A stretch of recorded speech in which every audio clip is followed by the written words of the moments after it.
राजीव प्रताप रूढ़ी जी का है कि सोनपुर में एयरपोर्ट बने। जब तो 6 लेन भी बन रहा है, दीघा भी बन रहा है, पटना से 5 से 6 मिनट में आप, और नया गांव में गोविंद चक में, परमानंदपुर में, बाकरपुर के, और इससे छपरा वासियों का भी कल्याण होगा। आपका एक सांसद ऐसा मिला है जो आपके जिले के नाम को गिराने का काम नहीं किया है, जो जरूरत पड़ने पर राफेल भी उड़ा सकता है, सुखोई भी उड़ा सकता है। ऐसा है आपका सांसद, मेरा सांसद, मेरा अभिमान। तो आज के परिवेश में अगर हम देखें तो अभी आपके हिसाब से, क्योंकि लोगों से आप बहुत अच्छे से कनेक्ट हैं, लोगों के बीच में हैं, वो कौन कौन सी ऐसी कमी है जो लगती है कि अगर ये भी काम हो गया रहता तो बहुत अच्छा है, या फिर वो अगली कोशिश है कि अगर इस बार हम आ गए तो ये सारा काम हम कर देंगे? पूरे छपरा को अंतर्राष्ट्रीय लेवल पर ले जाने के लिए राजीव प्रताप रूढ़ी जी ने एक मुहिम छेड़ दिया है, लेकिन माननीय मुख्यमंत्री जी के जिद के कारण राजीव प्रताप रूढ़ी जी का है कि सोनपुर में एयरपोर्ट बने, जिसका उन्होंने केस भी लड़ा है और हाई कोर्ट ने भी डिसीजन दे दिया है। लेकिन माननीय मुख्यमंत्री जी को लग रहा है कि इसको लेकर हम नालंदा जाएं, तो बताइए कि बिहार वासियों को पटना से प्लेन पकड़ने के लिए नालंदा जाना पड़े। और राजीव प्रताप रूढ़ी जी ने यह सुझाव दिया है कि अब तो 6 लेन भी बन रहा है, दीघा भी बन रहा है, पटना से 5 से 6 मिनट में आप, और नया गांव में गोविंद चक में, परमानंदपुर में, बाकरपुर के, और इससे छपरा वासियों का भी कल्याण होगा। जमीन की रेट बढ़ जाएगी, अर्थव्यवस्था सुधर जाएगा। तो एक मिशन है राजीव प्रताप रूढ़ी जी को। वो तो कहते हैं कि मैं घुटने पर भी आने के लिए तैयार हूं। भाई आप वहां है नहीं, और मेरे यहां जमीन की कमी है नहीं हल्दिया चौर में।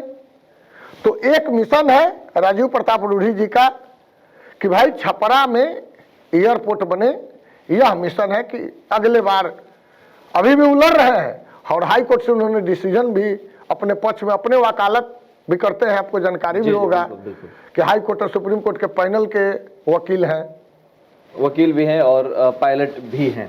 तो कई लोगों का इसी बात पे आ जाता है कि कई लोग कहते हैं कि नहीं, मतलब ये हवाई नेता है, मतलब ये मैं नहीं कर रहा हूँ। फिर मैं वही बात कर रहा हूँ कि ये लोगों का ऐसा मानना है कि ठीक है सांसद है, यहाँ पे भी काम होना चाहिए, लेकिन कई बार हवाई यात्रा करते हैं या फिर मतलब पायलट का भी काम करते हैं रोड के। तो इसके बारे में क्या कहना चाहेंगे? इसका थोड़ा सा लोगों का जो डाउट है उसको क्लियर। स्वाभाविक बात है कि राजीव प्रताप रूढ़ी जी जो एयरपोर्ट वाला केस लड़ा, यदि दिल्ली से वकील को, एडवोकेट को बुलाना होता तो 25 लाख रुपए लेते। लेकिन इनकी पढ़ाई उस लेवल का है कि इन्होंने लड़ा और इन्होंने अपने बहस किया, डिबेट किया, और उसके बाद इन्हीं के जिरा पर बिहार के मुख्यमंत्री जी ने अपना भी वकील खड़ा किए थे। लेकिन वो राजीव प्रताप रूढ़ी के तर्कों के आगे तर्क विहीन हो गए, और अंततः हाई कोर्ट ने राजीव प्रताप रूढ़ी जी के और छपरा वासियों के पक्ष में, मोटा मोटी कहिए राजीव प्रताप रूढ़ी जी के पक्ष में नहीं, छपरा वासियों के पक्ष, जो छपरा वासी के बात को राजीव प्रताप रूढ़ी जी माननीय मुख्यमंत्री जी को समझाना चाह रहे थे, उस बात का समर्थन हाई कोर्ट ने भी राजीव प्रताप रूढ़ी जी जैसे अधिवक्ता के समझाने पर तर्क दिया और डिसीजन दिया कि नहीं, यह राजीव प्रताप रूढ़ी जी के बात में दम है, और फैसला भी दिया। तो आप कहिए कि वकील के भी अब काम करेंगे। भाई राकेश सिंघल जी पूरे बिहार में घूमकर आपकी स्टोरी का लाइव कर रहे हैं, तो हम कहते कि छपरा के हैं, सिर्फ छपरे में करते तो अच्छा रहता। आपको तो प्रसन्न होना चाहिए कि राकेश सिंघल जी ने एक मुहिम चलाया कि नहीं, मुझे पूरे बिहार घूमना है और बिहार घूमने के बाद एक बड़ा कार्यक्रम करना है, तो हमें तो प्रसन्नता होती है। अब आपकी जलन है, अब वो यूपीएससी पास विद्यार्थियों को 17 साल 18 साल से पढ़ा रहे हैं, जो आईपीएस हैं, आईएएस हैं,